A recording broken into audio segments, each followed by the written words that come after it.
മുൻ മുഖ്യമന്ത്രി പിണറായി വിജയന്റെ സുരക്ഷാ ഉദ്യോഗസ്ഥർക്ക് എതിരെയുള്ള നടപടി രാഷ്ട്രീയ പ്രതികാരമല്ലെന്ന് മുഖ്യമന്ത്രി വി.ടി. സതീശൻ. ക്രൂരമായ മർദ്ദനമായിരുന്നു അതെന്നും റിപ്പോർട്ടിന്റെ അടിസ്ഥാനത്തിൽ ഉചിതമായ തീരുമാനം കൈക്കൊള്ളുമെന്നും വി.ടി. സതീശൻ വാർത്താസമ്മേളനത്തിൽ പറഞ്ഞു.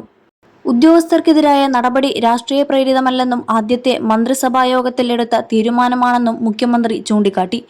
സംഭവത്തിൽ അന്ന് കേസെടുത്തില്ല. തുടർന്ന് ഇരകളായവർ കോടതിയിൽ പോയി.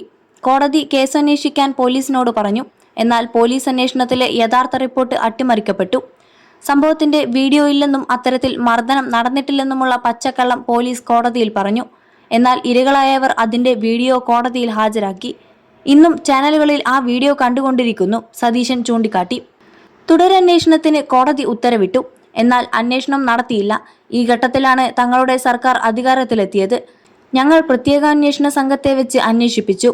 അന്വേഷണ റിപ്പോർട്ടിന്റെ അടിസ്ഥാനത്തിലാണ് ഇപ്പോൾ നടപടി ഉണ്ടായിരിക്കുന്നതെന്നും സതീശൻ പറഞ്ഞു. എന്തൊരു ക്രൂരമായ മർദ്ദനമാണ് നടത്തിയത്.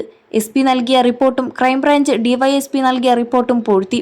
മുഖ്യമന്ത്രി കടന്നുപോയതിനു ശേഷമാണ് പിറകെ വന്ന സംഘം പോലീസിന്റെ കസ്റ്റഡിയിൽ ഉണ്ടായിരുന്നവരെ മർദ്ദിച്ചത്.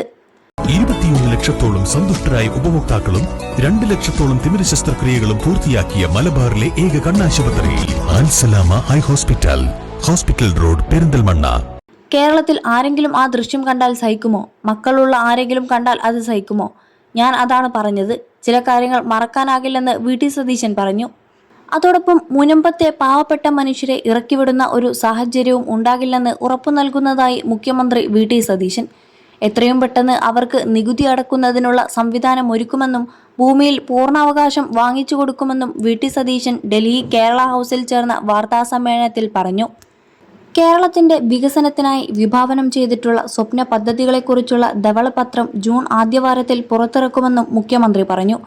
പദ്ധതികളുടെ സുഗമമായ നടത്തിപ്പിനായി പ്രധാനമന്ത്രിയെയും കേന്ദ്ര ധനമന്ത്രിയെയും നേരിൽ കണ്ട് സംസാരിച്ചതായും അദ്ദേഹം വ്യക്തമാക്കി. കേന്ദ്ര സംസ്ഥാന ബന്ധങ്ങളിലെ സാമ്പത്തിക പ്രശ്നങ്ങളിൽ അനുകൂലമായ നിലപാടുണ്ടാകുമെന്നാണ് പ്രതീക്ഷയെന്നും ചില കാര്യങ്ങളിൽ കേന്ദ്രത്തിന്റെ നിർദ്ദേശങ്ങൾ കൂടി പരിഗണിച്ച ശേഷം തുടർ നടപടികൾ സ്വീകരിക്കുമെന്നും അദ്ദേഹം വ്യക്തമാക്കി. ഇതിന്റെ തുടർച്ചയായാണ് പദ്ധതികളുടെ വിശദാംശങ്ങൾ പൊതുജനങ്ങൾക്ക് ലഭ്യമാക്കുന്നതിനായി ധവളപത്രം പുറത്തിറക്കാൻ തീരുമാനിച്ചിരിക്കുന്നതെന്നും അദ്ദേഹം പറഞ്ഞു. ദേശീയപാത വികസനത്തിനായി ഭൂമി ഏറ്റെടുക്കുന്നതിന് 5580 കോടി രൂപ കേരളം നൽകിയിട്ടുണ്ടെന്നും ഈ തുക സംസ്ഥാനത്തിന്റെ കടമെടുപ്പ് പരിധിയിൽ നിന്നും ഒഴിവാക്കണമെന്നും പ്രധാനമന്ത്രിയോട് അഭ്യർത്ഥിച്ചു. നിലവിൽ GSDPയുടെ 3.5% കടമെടുപ്പ് പരിധിയെങ്കിലും അതിൽ 0.5% വൈദ്യുതി മേഖലയിലെ പരിഷ്കാരങ്ങൾക്കായി മാറ്റിവെച്ചിട്ടുള്ളതാണ്.